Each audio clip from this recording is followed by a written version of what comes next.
आज के युग में हमारे माता पिता ही एक परमात्मा का रूप है। हमें अपने माता पिता को अगर कष्ट हो रहा है तो हमारे दिल को बड़ा ठेस पहुंचती है। अगर हमारे माता पिता को कोई उल्टा बोलता है, गलत बोलता है या हमारे माता पिता को गाली देता है तो हमारे दिल पे बहुत ठेस पहुंचती है। जब हम अपने माता पिता को देखते हैं कि हमारे माता पिता अब बुजुर्ग हो गए हैं, बुढ़ापा आ गया है, उनका शरीर कुम्हलाने लगा है, शरीर की खाल लटकने लगी है, चेहरे का झुर्रियाँ पड़ गई हैं, शरीर में ताकत नहीं रही है, तो हमें उनको देखकर बड़ा शरीर अपने दिल में बड़ा हार्ट में पेन होता है, हमारे हृदय में बड़ा दर्द होता है। हमें यही सब सोचकर अपना दिल को कंट्रोल में रखना पड़ता है कि हमारे माता पिता अब बुजुर्ग हो गए हैं, बुढ़ापा आ गया है, आने वाले समय में हमें भी ऐसा ही बनना पड़ेगा।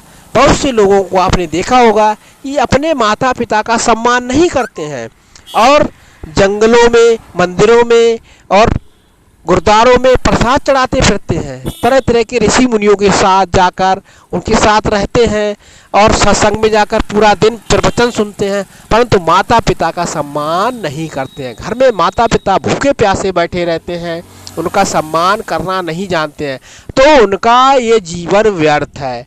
आप किसी भी सत्संग में चले जाएं, आप किसी भी गुरुद्वारे में चले जाएं, आप चाहे पूरा दिन मंदिरों में प्रसाद चढ़ाते रहे, परंतु आपको भगवान की प्राप्ति नहीं होने वाली है। क्योंकि अब जब आपके घर में आपके भगवान दुखी हैं, आपके माता पिता जो आपके परमात्मा हैं वही दुखी हैं, जिन्होंने आपको जन्म दिया है, पिता ने आपको पालन पोषण किया है, माता ने आपको 9 महीने तक अपने गर्भ धारण करके 9 महीने तक दर्द सहन किए हैं और उन्हीं माता पिता का आप सम्मान नहीं कर सकते तो आप भगवान की प्राप्ति कैसे कर सकते हैं? आपको मंदिरों में भगवान कैसे मिल सकते हैं? जिन मूर्तियों को आपने मंदिर में रखा है वह मूर्तियां आपने स्वयं बनाई हैं, उनमें भगवान कैसे प्राप्त हो सकते हैं? उनमें परमात्मा कैसे मिल सकते हैं? आपका हिरण की तरह आप भ्रमण करते रहते हैं, जैसे हिरण कस्तूरी को पूरे एरिया में जंगल में ढूंढता रहता है, परंतु उसको कस्तूरी नहीं मिलती क्योंकि कस्तूरी उसकी नाभि में है। इसीलिए इंसान को जब उसके परमात्मा उसके घर में बैठे हुए हैं, जो आपके माता पिता जो आपके परमात्मा हैं वो घर में हैं, तो आपको मंदिरों में जाने की ज़रूरत नहीं है, आपको किसी गुरुद्वारे में जाने की ज़रूरत नहीं है, आपको किसी भी सत्संग में जाने की ज़रूरत नहीं है। सत्संग वाले लोगों को अपनी तरफ आकर्षित करते हैं और उससे चढ़ाना चढ़ता है, मंदिरों में भी चढ़ाना चढ़ता है, जिससे व्यापार चलता है। ये सब जो लोग मंदिरों में जाते हैं, जो लोग सत्संग में जाते हैं, तो वो केवल व्यापार के रूप में जाते हैं, उन्हें आकर्षित किया जाता है और उनसे व्यापार का धंधा किया जाता है। तो हमें अपनी सिचुएशन को बदलना पड़ेगा। हमें किसी भी मंदिर में जाने की ज़रूरत नहीं है, हमें किसी भी सत्संग में जाने की ज़रूरत नहीं है। अगर आप व्यापारी हैं, आप व्यापार में धंधा कर रहे हैं, तो आप इन सब चीज़ों को, सिचुएशन को अपने दिल में रखें। अगर आप सिंपल इंसान हैं, आप अपने माता पिता कोई भगवान मानते हैं, तो आपको मंदिर में जाने की ज़रूरत नहीं है, आपको किसी भी सत्संग में जाने की ज़रूरत नहीं है, आपको किसी भी गुरुद्वारा में जाने की ज़रूरत नहीं है। क्योंकि जिस इंसान के अंदर आंतरिक शक्ति होती है वह जानता है कि हमारे परमात्मा हमारे हृदय में है। हमारे परमात्मा जिन्होंने हमें जन्म दिया है, जिन्होंने 9 महीने तक, हमारी माता ने 9 महीने तक अपने स्तन का दूध पिलाया है, 9 महीने तक कष्ट सहे हैं, और हम उन्हीं को भूल कर मंदिरों के चक्कर लगा रहे हैं और गुरुद्वारा में जा रहे हैं, सत्संग में जा रहे हैं, वो सिचुएशन हमारी गलत है। हमें अपने माता पिता का सम्मान करना चाहिए, वही हमारे लिए भगवान है। क्योंकि अगर हमारे माता पिता नहीं होते तो हमारा धरती पर जन्म नहीं होता। ये इंसान को सोचना चाहिए। मंदिर में आप बच्चों को प्रकट नहीं कर सकते, मंदिर में आप जाकर बैठ जाइए, तपस्या करते रहिए, तो आपको कोई हासिल होने वाला नहीं है। उसमें आप लुटेरा बन जाएंगे, आप वहाँ पर भिखारी बन जाएंगे, आपको भिखारी का नाम दे दिया जाएगा। ऐसा इसीलिए मंदिरों का निर्माण किया जाता है। इसीलिए हर इंसान को मंदिरों से बचकर रहना चाहिए। आपको किसी सत्संग में जाने से भी बचना चाहिए। आपको केवल सत्संग मानना है तो अपने माता पिता का साथ दीजिए, अपने माता पिता की सिचुएशन को बदलिए, अपने माता पिता की सेवा कीजिए और उनका बुढ़ापे पे उनकी लाठी बनकर रहिए, उनका सहारा बनकर रहिए, तभी आपको भगवान की प्राप्ति हो सकती। क्योंकि माता पिता का आशीर्वाद ही हमारे लिए एक भगवान का आशीर्वाद है।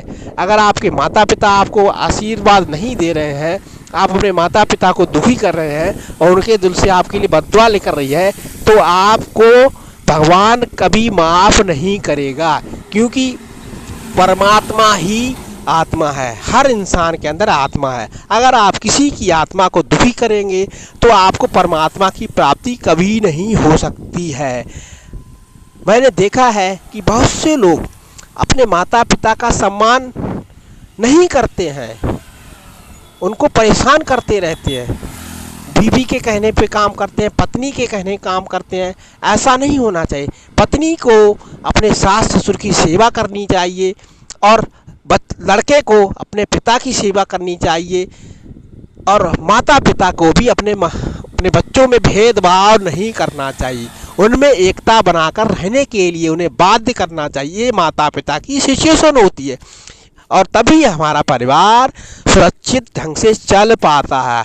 अगर बच्चों में भेदभाव माता पिता करेंगे या बच्चे माता पिता के लिए टार्चर करेंगे तो उस परिवार का सत्यानाश हो जाता है। इसीलिए हर परिवार में यूनिटेशन बनाकर आपस में रहना चाहिए। माता पिता को अपने बच्चों के लिए अच्छे से अच्छे मोटिवेशन देना चाहिए।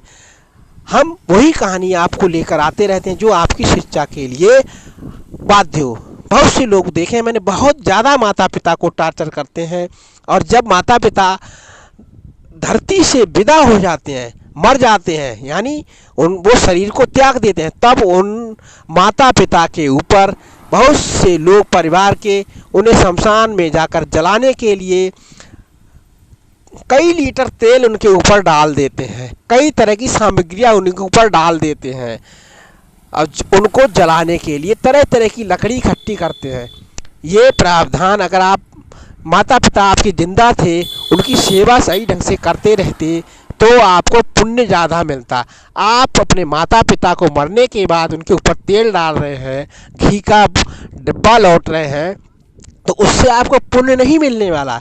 आपको पुण्य प्राप्त करना है तो आपको अपने माता पिता की मृत्यु होने से पहले ही उनकी भरपूर सेवा करनी चाहिए, उनको भरपूर घी की बोतल से उन्हें खिलाना चाहिए, उनको तरह तरह के पकवान खिलाना चाहिए, तभी तो आपको माता पिता का आशीर्वाद मिल सकता है।